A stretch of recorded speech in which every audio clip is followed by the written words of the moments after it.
Hello guys, അപ്പോൾ ഇന്നൊരു കോഴിക്കോടൻ വ്ളോഗുമായിട്ടാണ് വന്നിട്ടുള്ളത്. വലുതായിട്ടൊന്നുമില്ല, എപ്പോഴും പറയുന്ന പോലെ ചെറുതായിട്ടേ എടുത്തിട്ടുള്ളൂ. ഒരുപാട് നാളുകൾക്ക് ശേഷമാണ് കോഴിക്കോടേക്ക് പോകുന്നത്. 2 വർഷം ഇവിടെ പഠിച്ചതാണ്. പക്ഷേ എന്താണെന്നറിയില്ല, എനിക്ക് ഇപ്പോൾ ഒരുപാട് ബ്രേക്ക് എടുത്തിട്ടാണോ എന്നറിയില്ല, ഇങ്ങോട്ടേക്ക് പോകുമ്പോൾ എന്തോ ഒരു അപരിചിതത്വം ഫീൽ ചെയ്യുന്ന പോലെ തോന്നി. അത് ഞാൻ എൻ്റെ നാത്തൂനോട് പറയായിരുന്നു. ഞങ്ങൾ രണ്ടാളും കൂടിയാണ് പോയത്. അപ്പോൾ കോഴിക്കോടേക്ക് പോകേണ്ട ആവശ്യം വന്നപ്പോൾ തന്നെ നമ്മൾ പ്ലാൻ ചെയ്തിട്ടുണ്ടായിരുന്നു. ചെറിയൊരു ഷോപ്പിംഗ്, പിന്നെ നമുക്കിഷ്ടപ്പെട്ട സ്പോട്ടിൽ നിന്നുള്ള ഫുഡ്, ഇതൊക്കെ പ്ലാൻ ചെയ്തായിരുന്നു. അങ്ങനെ ഞങ്ങൾ ആവശ്യമൊക്കെ കഴിഞ്ഞപ്പോൾ പിന്നെ ഞങ്ങൾ ആദ്യം തന്നെ പോയത് സംഗീത ടെക്സ്റ്റൈൽസിലേക്കാണ്. എനിക്ക് ഭയങ്കര ഇഷ്ടപ്പെട്ട ഷോപ്പാണത്. കാരണം നമുക്ക് ഇഷ്ടപ്പെടുന്ന രീതിയിലുള്ള കളക്ഷൻസ് അവിടെ ഉണ്ടാവാറുണ്ട്, അതും അഫോർഡബിൾ ആയിട്ടുള്ള റേഞ്ചിൽ തന്നെ. അങ്ങനെ ഞങ്ങൾക്ക് അവിടുന്ന് 2-3 ഡ്രസ്സ് കിട്ടി. അപ്പോഴേക്കും കറക്റ്റ് ഫുഡിൻ്റെ ടൈം ആയിട്ടുണ്ടായിരുന്നു. നേരെ പാരഗണിലേക്ക് വിട്ടു.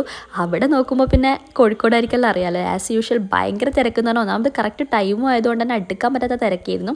എങ്ങനെയൊക്കെയോ ഞങ്ങൾ അവിടെ നിന്ന് അങ്ങനെ ഫുഡ് കഴിച്ചു. അവിടുന്ന് ഞങ്ങൾ നേരെ പോയത് പാളയം റോഡ് വരുന്ന വാരിയർ ടാറ്റു സ്റ്റുഡിയോയിലേക്കാണ്.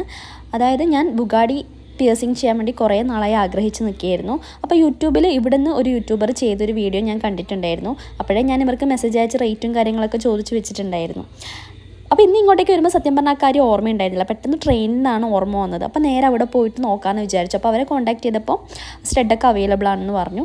അങ്ങനെ പിന്നെ ഒന്നും നോക്കിയില്ല. ഒരാഗ്രഹം ഉണ്ടായാലും പിന്നെ അത് വെച്ച് നിൽക്കരുതെന്നാണല്ലോ, അത് പെട്ടെന്ന് അങ്ങ് സാധിക്കണ്ടേ. അങ്ങനെ പോയി ധൈര്യത്തിൽ ബുഗാഡി പിയേഴ്സിങ് ചെയ്തു.